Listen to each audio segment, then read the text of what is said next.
국민의힘 대선 경선 이야기로 넘어가겠습니다. 한층 더 열기를 더해가고 있는데요. 여론조사 결과 하나 살펴보겠습니다. 국민의힘 대선 후보 예측도에서는요. 윤석열 전 총장이 37.5%, 그리고 홍준표 의원이 36.7%, 유승민 전 의원이 6%, 그리고 원희룡 전 제주지사가 4.3%를 기록했습니다. 윤 전 총장과 홍준표 의원의 양강 구도가 계속 이어지는 모양새인데요. 국민의힘 지도부와 대선 경선 후보들은 어제 호남 지역을 찾았습니다. 2차 컷오프 이후에 첫 TV 토론회도 진행됐는데 그 모습 저희가 몇 장면 모아봤습니다. 이 법과 상식을 완전히 무너뜨렸습니다. 과연 그 정당이, 그분들이 5.18의 정신을 독점할 자격이 있는 것인지. 대장동 비리의 주범은 대선에 내보낼 수 없다는 명확한 의사표시가 되었다고 생각합니다. 우리 국민의 당장의 삶을 위협하는 또 다른 대량 살상 무기, 이재명 무기가 지금 대장동 로켓 발사대에 지금 막 장착이 되고 있는 중입니다. 지금쯤 구속 수사되어야 할 사람이 민주당의 집권 여당의 후보가 되었습니다. 참으로 개탄스러운 일입니다. 자, 들으셨죠? 대량 살상 무기, 비리의 주범, 이런 표현까지 써가면서 이재명 지사를 향한 공세의 수위가 점점 높아지고 있습니다. 아까 원희룡 전 지사와 홍준표 의원 두 분의 표정 보셨죠? 자, 이재명 지사를 겨냥할 때만큼은 이 한마음 한뜻이었던 것 같습니다. 이재명 그 후보가 당선이 됐는데 자, 구치소인가 감옥인가로 가야 될 거다라고 말씀을 하셨더라고요. 저도 확신하고 똑같습니다. 무슨 제목으로 갈 것 같습니까? 지금 나와 있는 거로 보면 그거 뇌물로 볼 수 있고 저는 배임이라고 이야기하는데 뇌물죄가 되려면 본인이 받는 거를 CCTV를 찍어놓은 게 있든지 계좌가 있든지 녹취가 있든지 해야 되는데 아까 말씀하셨잖아요. 그분이 누구냐? 그분이 이재명 지사 아니겠습니까? 그 영악하고 그 뻔뻔한 사람이 그런 흔적을 남겨놨겠습니까? 흔적이 안 남아도 검사가 그 정도는 윤석열 총장인 것 같으면 벌써 밝혔을 건데. 자, 이건 어떻습니까? 네, 국민의힘 후보들은 저마다 자신이 이재명 지사의 대항마다 여당의 후보가 이미 정해졌으니까 그렇게 얘기하는 건 또 당연하기도 하겠고요. 더군다나 이재명 지사가 대장동 이후로 굉장히 지지율이 이제 좀 떨어지는 양상을 보이면서 그러면 그 떨어진 중도층의 지지율을 누가 흡수할 수 있는지에 대해서 그렇죠. 국민의힘 내부에서는 내가 적격자다, 내가 도덕성으로 우월하다라는 걸 보여줄 시점이라고 보입니다. 더군다나 지금 국민의힘 내부 경선 중에 사실 수사가 진행되고 있거나 처가의 수사가 진행되고 있는 윤석열 후보 측에서는 이 여러 가지 어떻게 보면은 본인도 이제 가족들이 수사를 받고 있기 때문에 이재명 지사의 어떤 도덕성을 공격하기 좀 난처한 측면이 있는데 다른 후보들은 상대적으로 자유로운 측면이 있거든요. 그 면에 있어서 어떤 비리 의혹, 수사 의혹이 직접적으로 없는 후보들은 앞으로 이재명 지사나 또 윤석열 후보에 대해서 그렇게 대척점을 가지고 강조할 것으로 보입니다. 네, 이재명 지사를 한 목소리로 겨냥한 후보들이지만 서로를 향한 공세도 만만치 않았습니다. 양강 구도를 형성하고 있는 윤석열 전 총장과 홍준표 의원은요. 전술 핵을 두고 설전을 벌였습니다.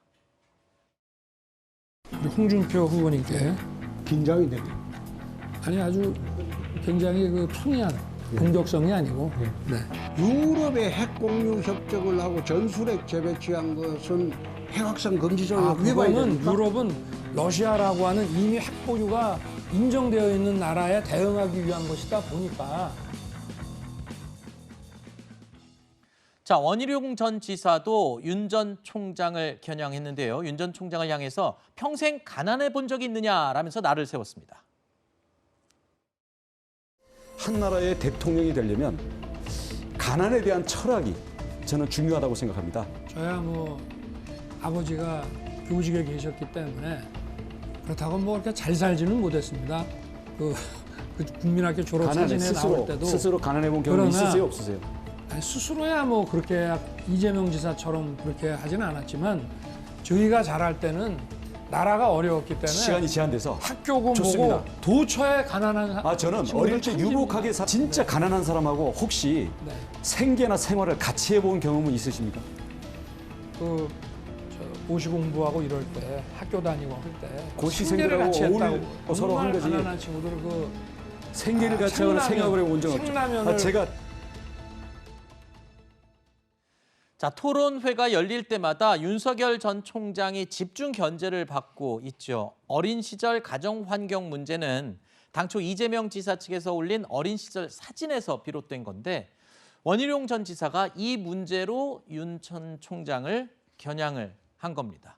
자, 이 여당에서 나왔던 홍보 관련 내용이 지금 야당 토론회에서는 공격용 도구로 쓰이고 있군요. 근데 원희룡 지사의 이제 질문을 보면 한 나라의 대통령이 되려면 가난에 대한 철학이 중요하다. 가난을 이해하고 가난을 극복한 사람도 이해하고 가난 때문에 복수심에 불타서 사회를 엉망하는 사람도 녹일 수 있는 리더십의 철학이 필요하다. 이런 점을 강조하고자 했던 것 같은데요.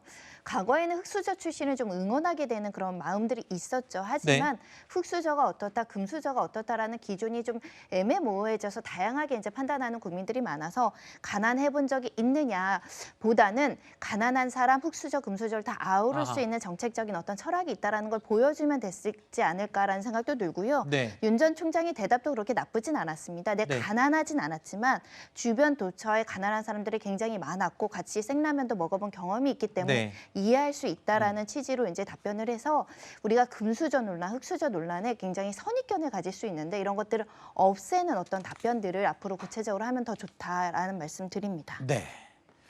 자, 그리고요. 또 유승민 전 의원은 지난 토론회에 이어서 윤석열 전 총장 관련 무속 논란을 집중 부각하는 모습이었습니다.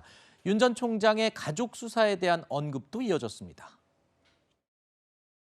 정법이라는 사람이 이런 말을 해요. 내 손바닥이 빨간 이유가 손바닥에서 에너지가 나가기 때문이고 이걸로 암 걸린 환자가 피를 토하고 암을 낳았다. 칼 같은 이성과 증거와 이런 합리화 이런 거에 의해서 업무 알겠습니다. 결정을 한 사람인데 검찰총장을 그만두실 때도 이 사람이 조언을 했습니까? 아닙니다. 검찰총장 관두라고 한 사람은 수백 명이고 이런 황당한 사람이 이런 헛소리를 하면 그러면 명예훼손으로 고발해야 되는 거 그걸 아닙니까? 재미로도 볼 수 있는 거지. 그게 제 아니 의사결정. 직접 만약 도이치모터 사건의 부인의 주가 조작 이게 만약 드러나면 어떻게 하죠? 1년 6개월 동안 안 나왔지 않습니까? 이재명, 윤석열 의혹 지금 수사에서 진실을 밝히지 않으면 이명박, MB 다스골 난다 이런 칼럼이 났는데 읽어보셨습니까? 못 봤습니다만 예. 제가 그게 아니요. 그게 제가 26년 쓴 게 동안 아니고 공직자를 제가 하면서 다른 분한테 돈을 질문할게요. 피해 다닌 사람인데 예. 무슨 예. 그런 말씀을 하십니까? 자, 여당도 마찬가지고 야당도 누가 최종 후보가 되든 결국 본선에 가서는 서로 다 같이 원팀이 돼야 하지 않겠습니까? 그래서일까요? 윤 전 총장은 당내 경선 경쟁자인 원희룡 지사를 향해서 이 대장동 문제 핵심을 콕 짚는다면서 극찬을 하기도 했습니다. 자, 2차 컷오프에서 탈락한 후보들을 향한 러브콜도 이어지고 있는데요. 윤 전 총장은 최재형 전 원장에게 이미 같이 하자는 제안을 했다고 하고요. 하태경 의원 영입에도 나설 계획이라고 합니다. 그리고 또 홍준표 의원은 안상수 전 시장의 지지를 이끌어냈습니다. 후보들이 어떻게 동맹을 형성할지에 대한 이 본경선 구도에도 영향을 많이 끼칠 것으로 예상이 됩니다. 자, 홍 의원 측이 유승민 전 의원과 단일화를 추진을 하고 있다라는 보도도 있었는데 왜 웃으세요? 말하는데 그럴 가능성이 있습니까? 여기 유승민 캠프에 몸담고 계시니까. 전혀 아니요. 홍준표 후보 측에서는 그런 걸 바랄 수 있겠지만 네. 예, 유승민 후보는 그런 생각이 전혀 없습니다. 그렇군요. 예, 뭐 홍준표 캠프 측에서도 아니라고 했다고 저희 제작진에서 얘기를 하는데 지금 뭐 여의도 정치권에서는 뭐 무슨 얘기가 안 나오겠습니까만 지금 뭐 합종 연횡 그리고 이제 1차 컷오프가 끝나서 2차를 앞두고 있어서 과연 경선 후보들이 어떻게 뭉치고 합칠지가 관심이 높기 때문에 이런 얘기도 나오는 게 아닌가 그런 생각이 듭니다. 김성환 평론가님은 어떻게 보세요? 2차 컷오프 이거 1차 컷오프 이후에 이 후보들의 이 합종 연횡 분위기에 대해서는 글쎄요, 합종 연행할 후보가 있을까요? 굳이 뭐 원희룡 후보를 꼽으라면 꼽지 유승민 후보가 단일할 거라고 생각하지는 않습니다. 아마 그렇군요. 끝까지 완주할 가능성이 매우 높다고 생각합니다. 네, 알겠습니다. 자, 저희가 준비한 다음 소식으로 넘어갈 텐데요. 그 전에 이수희 변호사 그리고 김성환 시사평론가 두 분께는 여기서 인사드리겠습니다. 오늘 말씀 고맙습니다.